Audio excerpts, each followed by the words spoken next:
Anak-anakku yang muda-muda ini, bawa bapak, kita harus bersatu. Alaikum bil jamaah, kamu mesti satu jamaah. Karena kalau mencegah kemungkaran sendirian nggak kuat. Misalnya di kampung kita ini ada orang jual narkoba di situ, kita tahu, kita diam. Itu ngapain tuh kok banyak mobil-mobil mewah datang situ, beli narkoba. Oh, jadi itu rumah itu jual narkoba. Ya kita stop lah, nggak berani. Terus biarin aja begitu, hancurlah anak-anak cucu kita main narkoba semua. Harus cegah, itu mungkar. Sendiri nggak berani, 10 orang nggak berani, semasjid. Habis sholat Jumat ke situ semua kita. Berani nggak? Nggak. Berani, harus berani. Karena mencegah kemungkaran hukumnya wajib. Mengajak yang ma'ruf pun wajib, ngajak yang baik. Ada tetangga-tetangga kita belum ke masjid, diajak. Alah, buat apa pak, kan udah ada azan, azannya pakai menara lagi, 3 kilometer denger. Kalau cuman azan pak, 10 tahun ada orang nggak pernah datang ke masjid. Kalau cuman pakai azan pak, ada orang yang seumur hidup mati baru ke masjid. Udah mati baru dibawa jenazahnya. Waktu hidup nggak mau. Ini mic hayya 'alas shalah, diambil bantal, nggak mau. Bagaimana supaya dia mau ke masjid? Datangi. Saya misalnya ada kawan saya akrab, kawan SD, dari kecil kami sudah kenal, udah baik. Datangi, pulang sholat subuh ke rumahnya, assalamualaikum. Waalaikumsalam, masuk. Minum kopi. Dari mana? Mau pakai sarung, pakai peci, dari masjid dong. Apa dia bilang? Hehehe, saya udah 10 tahun tinggal di sini, nggak pernah ke masjid kecuali hari Jumat. Apa sebabnya? Ya nggak sempet aja. Lo subuh kan nggak sibuk. Ya tapi saya belum pernah, mulai besok saya jemput kamu. Subuh saya akan datang ke rumahmu, saya ketuk pintu rumahmu, ya sama-sama kita ke masjid. Diajak baru dia mau. Kalau cuman hayya 'alas shalah sampai tua nggak pernah ke masjid, ada. Mesti diajak. Rasulullah SAW malam-malam ketuk rumah Sayyidina Ali. Malam-malam ketuk, tak, bangun Sayyidina Ali. Siapa? Rasulullah. Ana Rasulullah, saya Rasulullah. Oh, terkejut mertua. Ada apa ya Rasul? Bangun, sholat tahajud. Kata Sayyidina Ali, ya kalau saya bangun dibangunkan Allah. Kalau saya nggak dibangunkan Allah, ya saya tidur. Dipukul Nabi pahanya. Sungguh manusia ini menganiaya diri, lagi bodoh. Nabi mendatangi menantu, dibangunkan sholat tahajud. Kita nggak disuruh bangunkan tahajud, subuh paling tidak. Telepon kawan kita, Assalamualaikum. Ada apa? Siapa yang mati? Nggak ada yang mati, nggak ada. Kau gimana 4:30 subuh kau membangunkan saya? 20 menit lagi azan subuh, ayo kita bangun sholat subuh. Ah, kau ada saja. Enggak ada saja. Kalau kita nggak ke masjid, siapa lagi yang ke masjid? Diajak. Sekali, 2 kali, 3 kali, 4 kali sampai mau. Marah dia, nggak apa-apa marah. Kita hari ini mengajak berbuat baik nggak berani. Ngajak makan mau. Kawan kita kerja depan-depanan meja di kantor. Duluan. Besok sama lagi. Duluan. 10 tahun pak, tiap makan diajak. Duluan. Nggak ada marah tuh, yang diajak nggak marah. Coba ajak sholat. Zuhur. Duluan. Besok lagi. Zuhur. Duluan. Besok lagi. Apa? Zuhur. Duluan.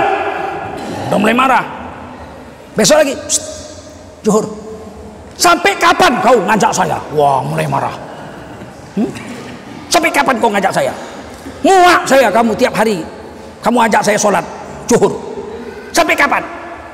Muak saya. Datang yang ngajak. Kamu muak saya ajak sholat zuhur? Iya. Apalagi aku yang ngajak lebih muak lagi.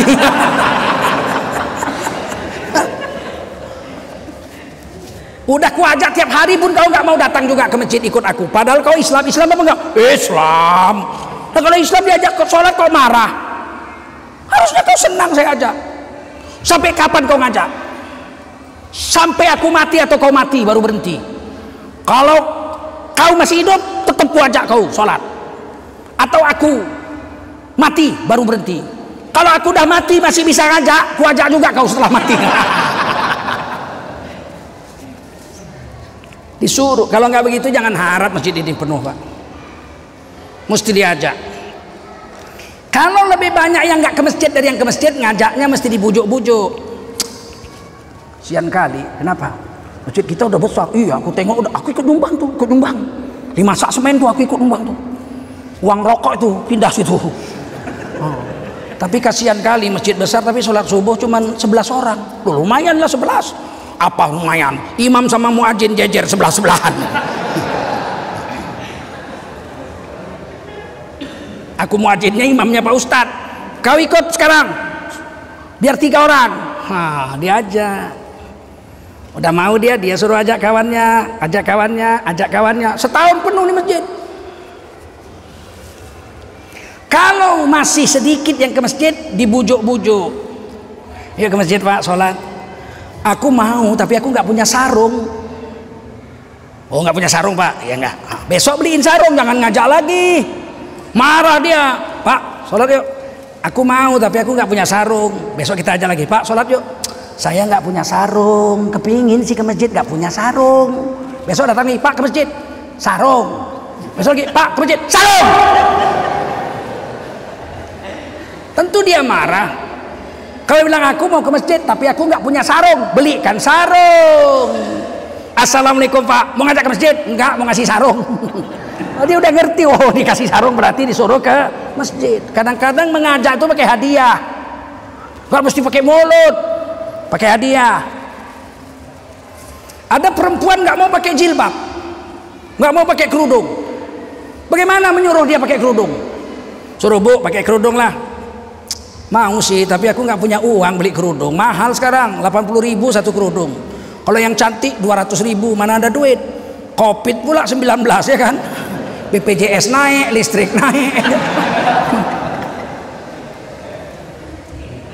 Bagaimana supaya dia pakai kerudung? Hari ulang tahunnya kita kontak kawan kita sekampung. Besok tanggal 14 Agustus Ibu Minah ulang tahun. Oh, Minah tukang ayam itu. Yang langganan kita. Terus gimana? Dia katanya mau pakai kerudung tapi nggak ada uang beli. Terus gimana? Besok tanggal 14 kita beliin hadiah, semua beli kerudung. Sekampung 300 orang ngasih hadiah kerudung semua. Nggak ada lagi alasan dia nggak mau pakai kerudung. Betul. Itulah cara dakwah yang disuruh Rasul. Yang hari ini kita nggak buat. Kalau sekampung itu sudah semua ke masjid, cuma ada 4-5 orang nggak ke masjid, sudah bisa diancam. Dulu saya waktu pindah ke Gang Barokah Pasar 1, itu yang di masjid 2 orang, imam sama muadzin. Saya yang ketiga, asisten saya Dato' Ahmad yang keempat. Kami sholat zuhur, asar, maghrib, isya 4 orang. Yang 2 dibayar, imam digaji, muadzin digaji. Kami dengan Dato' Ahmad berempat. Mulai diajak depan masjid, kawan saya kecil. Ran, apa? Kowe kok ora gelem nang masjid piye kowe? Omahmu nang ngarep masjid kok kowe ora teko? Ya aku sibuk apa kowe subuh ngorok kok kowe. Orang kawan kok. Ayo, sesuk kowe teko, dapat 5. Wakilan bilang itu kawan saya, belakang rumah juga kawanku juga. Bawa 6. Setiap subuh habis subuh musyawarah. Sekarang siapa yang mau diajak? Wah, aku mau ngajak Pak Anu, aku mau ngajak Pak Kliwon. Kowe ngajakin. Lama-lama masjid itu penuh. Najir masjidnya dikasih hadiah sama wali kota naik haji gratis karena masjidnya terame sekota Medan. Masjid Jami Tanjung Sari Pasar 1.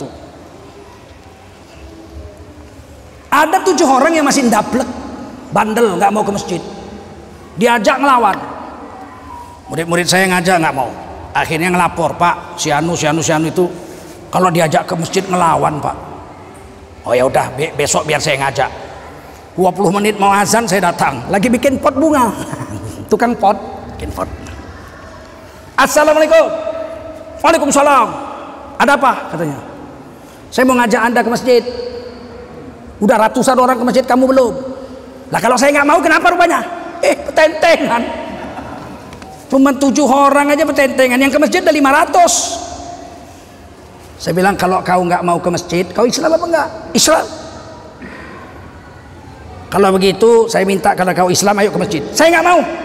Kalau nggak mau, nanti kalau kau mati, ku perintahkan sekampung ini jangan sembayangkan jenazahmu. Loh, kok ngancam? Nah, orang tinggal 7 orang diancam aja. Pandainya mulutnya itu, apa dijawab? Kalau saya mati nggak disembayangkan, Pak Ustadz berdosa. Karena sholat itu jenazah fardu kifayah. Pandai pula. Memang sontoloyo betul. Saya bilang memanglah menyembayangkan jenazah fardu kifayah. Fardu kifayah itu artinya 1000 orang laki-laki di sini wajib ada 1 orang laki-laki menyembayangkan jenazahmu. Seandainya kau mati disembayangkan 2000 orang perempuan semua, nggak sah. Sebab fardu kifayah itu wajibnya untuk laki-laki. Nah oleh karena itu nanti kalau kau mati, anakmu ini aja kusuruh nyolatkan kau. Mulai pucat dia, mana bisa anak saya sholat. Nah kalau nggak bisa, nanti kusuruh muridku yang paling goblok nyolatkan kau. Kami nonton aja, 1 orang kan cukup. Wong fardu kifayah kan 1 orang cukup. Dia bilang gitu, jangan ngancam gitu lah Pak Ustadz. Kan suka hatimu. Mau ke masjid atau nggak suka hatimu. Aku ngancam ya suka hatiku. Kata istrinya, ke masjid lah bang, ke masjid lah bang. Istrinya, nanti abang kalau mati gak ada yang nyolatin. Akhirnya ke masjid dia kiplik, kena 1, tinggal 6. Besoknya 1 lagi datang, sampai semua ke masjid. Paham? Berani nggak bikin gitu?